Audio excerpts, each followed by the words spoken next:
Yes, nanone aracyari Savimbi wanyu nkuko bisanzwe. None mbere ko tutangira agafilime kacu, agafilime k'ubwenge, reka mbanze mbarangira ahantu mushobora kujya kwivuriza. Muri yari ukuntu mbabwira abantu badafite n'ubuzima buzira umuze, ugasanga na filime yanjye ntabwo bayumva nkuko bikwiye. Bahise ngo iki? Sekari Company Limited. Aba ngaba no muvuzi gakondo, urumva ufite icyangombwa cya Minisante. Murakibonye? Arazwi, aremewe. Kwakundi bavuga bati uyu muntu no muhanga koko. Noneho rero imiti bagufitiye yo ni myinshi. Wowe gerayo, ntabwo ari bya muri bakubwira ngo urumva ngo naje ngo rubaga impande baragusuzuma. Hari n'igihe rimwe na rimwe ushobora gusanga ibyo ukeka atari byo urwaye.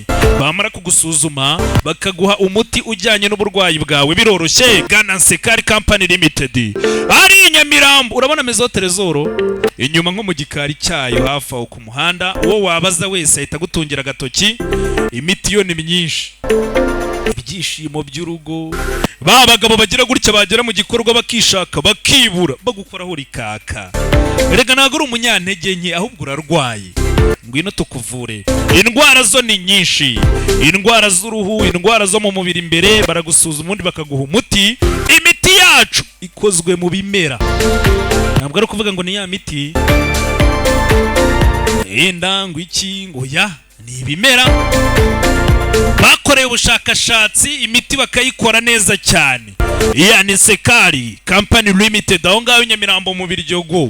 Aha, ugerereyo bagukoreho ryake, ubundi hano muzavuge ngo sinabarangiye. Narabarangiye, ubwo hasigaye na hanyu. Ndabakunda cyane, twikomereza n'agafilime kacu. Aracyari Savimbi wanyu nkuko bisanzwe.